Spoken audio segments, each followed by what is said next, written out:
Bismillahirrahmanirrahim. Assalamualaikum warahmatullahi wabarakatuh. Alhamdulillahirabbil alamin.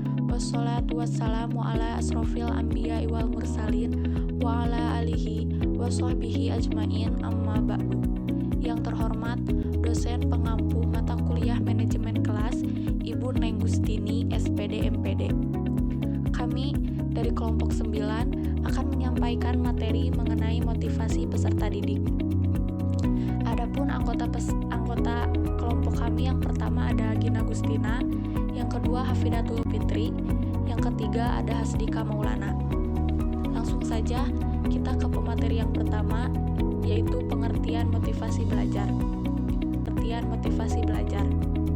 Kata motivasi berasal dari kata motif yang berarti alasan melakukan sesuatu, sebuah kekuatan yang menyebabkan seseorang bergerak melakukan suatu kegiatan.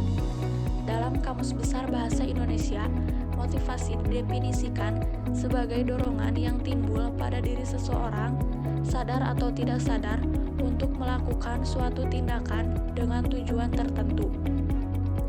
Dengan demikian, motivasi belajar adalah dorongan yang timbul dari dalam diri siswa atau yang disebut intrinsik, dan dari luar diri siswa atau yang disebut ekstrinsik untuk melakukan sesuatu. Motivasi intrinsik meliputi hasrat dan keinginan untuk berhasil, dorongan kebutuhan untuk belajar, dan harapan akan cita-cita siswa. Sedangkan motivasi intrinsik yang meliputi daya penghargaan lingkungan belajar yang kondusif, kegiatan belajar yang menarik, dan adanya upaya guru dalam membelajarkan siswa. Adapun materi yang kedua yaitu sumber motivasi peserta didik. Sumber motivasi intrinsik adalah challenge, sedangkan motivasi ekstrinsik timbul karena ada rangsangan dari luar.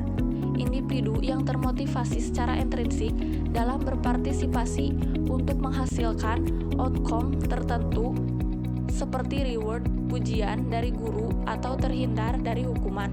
Ada beberapa strategi yang bisa digunakan oleh guru untuk menumbuhkan motivasi belajar peserta didik sebagai berikut. Yang pertama, memberikan aktivitas dengan tingkat kesulitan tingkat menengah sehingga tidak akan membosankan peserta didik karena terlalu mudah atau membuat peserta didik putus asa karena terlalu sulit. Yang kedua, memberikan informasi dan ide yang dikaitkan dengan pengetahuan peserta didik serta kejutan dalam aktivitas yang dilakukan di kelas. Yang ketiga, memberikan kesempatan kepada peserta didik untuk dapat memilih aktivitas dan terlibat dalam pembuatan peraturan dan prosedur di kelas sehingga peserta didik merasa memiliki kontrol.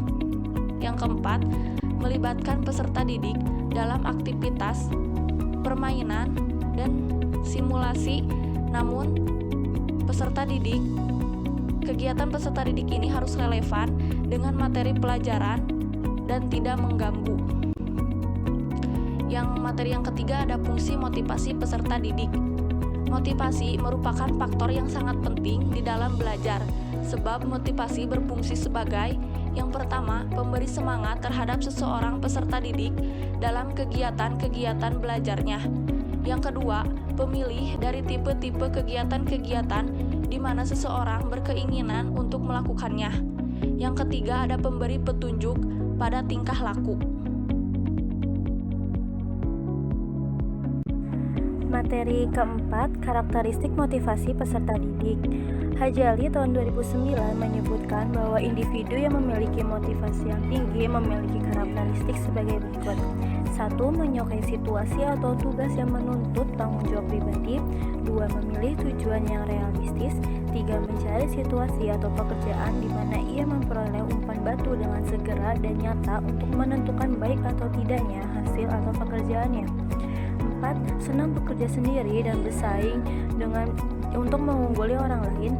Kelima, mampu menggunakan pemuasan keinginannya demi masa depan yang lebih baik.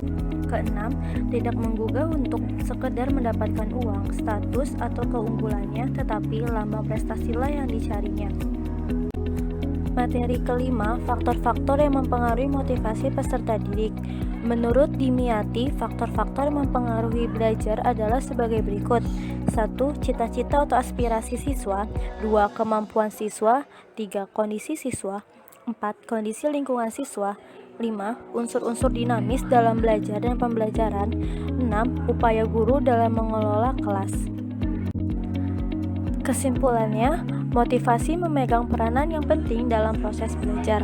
Apabila tenaga pendidik dan orang tua dapat memberikan motivasi yang baik pada peserta didik atau anaknya, maka dalam diri peserta didik atau anak akan timbul dorongan dan hasrat untuk belajar lebih baik.